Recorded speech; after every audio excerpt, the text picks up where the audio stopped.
தமிழ் தேசிய உறவுகள் அனைவருக்கும் வணக்கம். ஈரோடு கிழக்கு தொகுதியில் நாம் தமிழரோட வேட்பாளர் அறிவிச்சிட்டாங்க.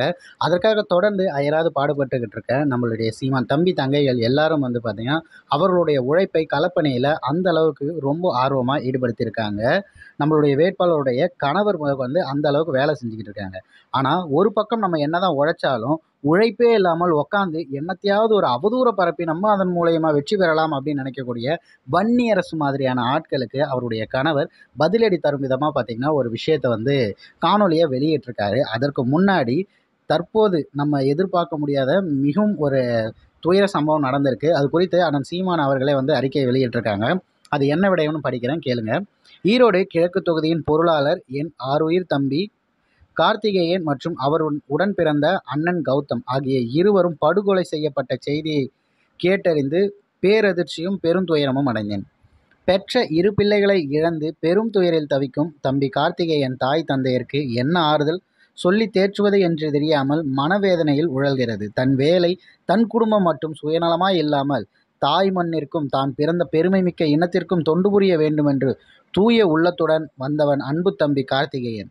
நல்ல அரசை நிறுவிவிட்டால் மக்கள் அனைத்து தேவைகளும் தானாக நிறைவேறிவிடும் என்ற தொலைநோக்கு பார்வையுடன் நாம் தமிழர் கட்சியில் தம்மை இணைத்து கொண்டு தமிழ் தேசிய அரசில் களத்தில் தீவிர களப்பணியாற்றி 22 வயதிலே ஈரோடு கிழக்கு தொகுதியின் பொருளாளராக திறம்பட செயல்பட்டவர் அன்பு தம்பி கார்த்திகேயன். அண்மையில் நடைபெற்ற ஈரோடு கிழக்கு தொகுதி இடைத்தேர்தல் வேட்பாளர் அறிமுக கூட்டத்திற்கு பணிகளின் துடிதுடிப்புடன் பணியாற்றிய தம்பியின் உழைப்பு போற்றுதற்குரியது.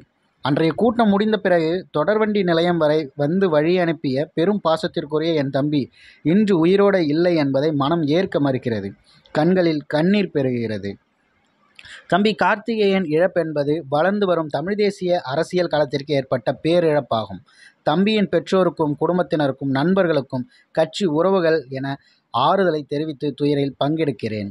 தமிழ்நாடு அரசு தம்பி கார்த்திகேயன் மற்றும் அவருடைய சகோதரர் படுகொலைக்கு காரணமானவர்களை அதன் பின்னணியில் உள்ளவர்களும் உடனடியாக கைது, சட்டப்படி கடும் தண்டனையும் பெற்றுத்தர விரைந்து நடவடிக்கை எடுக்க வேண்டும் என கேட்டுக்கொள்கிறேன் அப்படின்னு அண்ணன் சீமான் அவர்கள் அறிக்கையை வெளியிட்டிருக்காரு.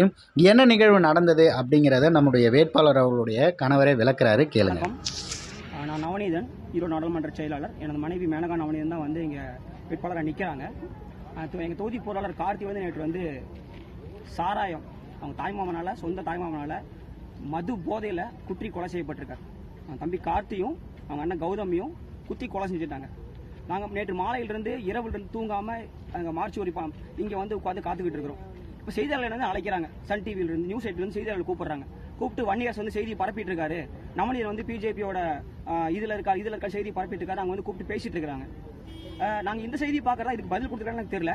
இருந்தாலும் இதோட தேவை கருதி இந்த மார்ச்சில் இருந்தாலும் நான் கண்ணீரோட பதில கொடுக்குறேன். வன்னியரசுக்கு வேலை செய்யணும்னா ஏதோ ஒரு பள்ளியில் வேலை செஞ்சு ஆகணுங்க. நான் முதல்ல வேலை செஞ்சது இந்தியன் பப்ளிக் ஸ்கூலா இருக்கலாம், அது பிஜேபி சிகே சரஸ்வரோட ஸ்கூலா இருக்கலாம். அங்க நின்று 1 வருஷம் ஆச்சு, வேற ஸ்கூல்ல வேலை பார்த்துட்டு இருக்கேன். இப்போ இந்த ஸ்கூல் எஸ்கே பரமசிவம் அப்படிங்கிற ஈரோட முதல் காங்கிரஸ் எம்பி, அவர் தான் ஆவினை கொண்டு வந்தாருங்க. அவர் பள்ளியில் வேலை பார்த்துருக்கு. இப்ப நான் காங்கிரஸா வேலை பார்க்கணும்னா ஏதோ ஒரு பக்கம் வேலை பார்த்து முடியாங்க. வன்னியரசு மாதிரி பொழப்பு பார்த்துட்டு இருக்க முடியாதுங்க. ஏதோ ஒரு பக்கம் உழைச்சுதான் பொழப்ப பார்க்கணும். அப்படிதான் பொழப்ப பார்த்துட்டு இருக்கோம். என் மனைவி பாரதிய மஸ்தூர் சங்கத்தில் இருக்கிறதா பேட்டி கொடுத்திருக்காரு. ஆமா, எங்க அப்பா ஜீவால இருந்தாருங்க. திமுக தொழிற்சங்கத்துக்கு பணம் கட்டுவார், அதிமுக தொழிற்சங்கத்துக்கு பணம் கட்டுவார், கம்யூனிஸ்ட் பணம் கட்டுவார். கட்டிதான் ஆகணும். அது மாதிரி தான் இது டிஎன்எம்எஸ்ஆர் இருந்துச்சு. பாரதிய மஸ்தூர் சங்கம் பிரிஞ்சிச்சு. அக்கா காசு கொடுங்கன்னு 1000 ரூபாய் வாங்கிட்டு ஏதோ ஒன்று போட்டோட தான் செய்வாங்க. இப்படி பரப்புனதான் சரிங்களா. தைரி இருந்தா நேருக்கு நேர் மோதுங்க. முடிஞ்சா ஈரோடு திமுக ஜெயிச்சு பாருங்க. சும்மா வந்துகிட்டு பிஜேபி வந்து நின்று பாருங்க களத்துல.